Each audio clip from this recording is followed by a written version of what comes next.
One spring morning in the 8th grade, Rick, James, Pete, and I were waiting for school to start so that we could get some sleep.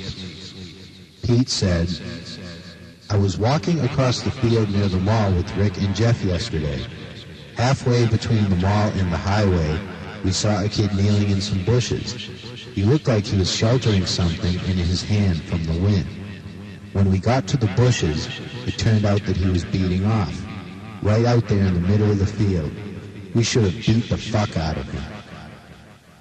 I was struck by a spasm of disgust.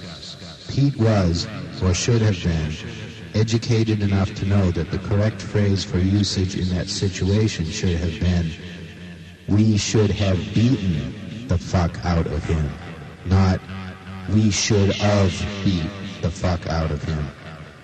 It irritates me very much to hear relatively affluent and educated people using incorrect grammar out of habit.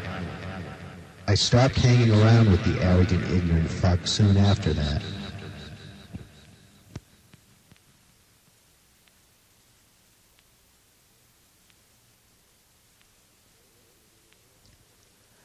I first wished Ralph dead on a bright, sunny, cool, crisp Saturday morning. White frost covered all the vegetation and sparkled. The streets and parking lots and buildings already smelled like exhaust fumes. Ralph was leaning on the photomat. A big bottle of ginger brandy was in his coat pocket. Every 90 seconds he would whip it out of his pocket and take a small swig with a big motion. A kid came by with a pint of Bacardi rum that he had stolen from his father. Ralph decided to try a hit. He took the flask, turned it upside down, put his mouth under it, and swallowed a third of its contents. "Yeah, I'll have to get some of this tonight," he resolved. Billy Bucket then walked up and asked me in his high-pitched croak why I wasn't drinking. Ralph said, "Hey, take a hit of this shit. Go ahead." I said no thanks, and he punched my mouth. His fist was still gripping the bottle, and he was so weak and wasted that I barely felt the punch. Then he urged me once again to drink from the big brandy bottle. Again I refused, but he didn't punch me this time. Billy Bucket is still alive and is married and has several kids and looks like a waddling, stumpy barrel with a cigarette stuck in it. Ralph is dead.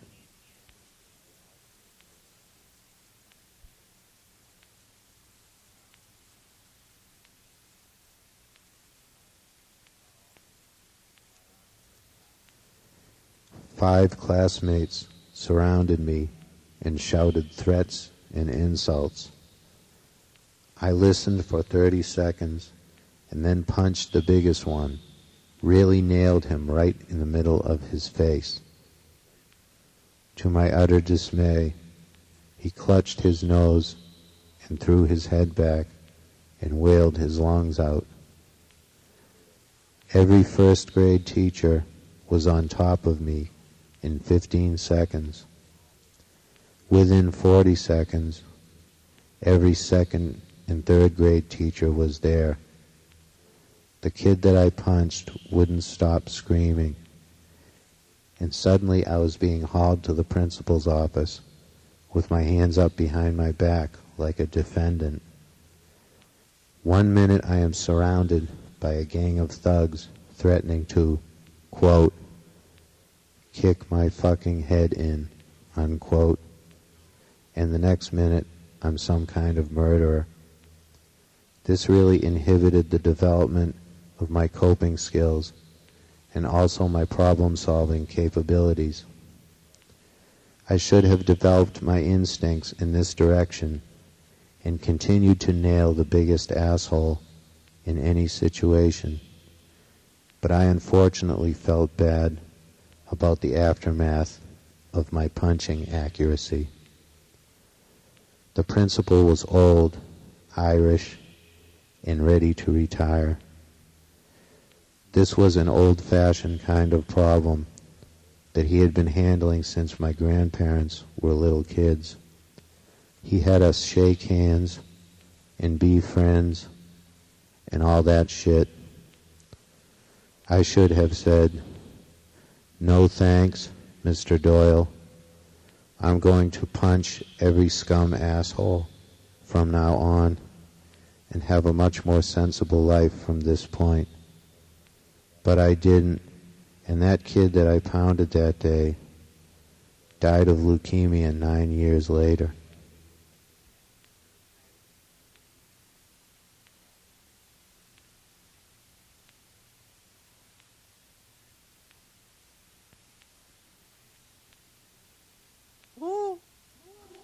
Oh, I see.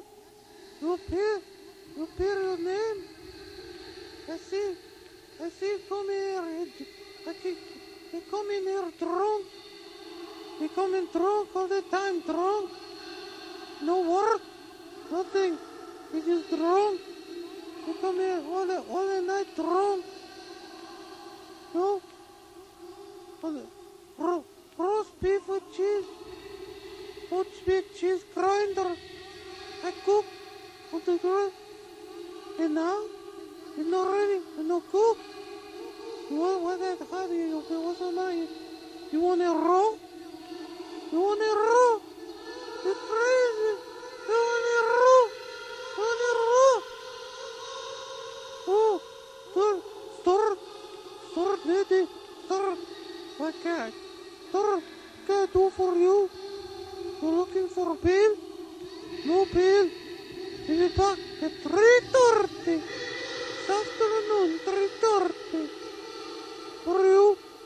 If you back at 3:30. I know. No, only whole pizza. No, we know. Don't do that slice business. None of that slice business. No.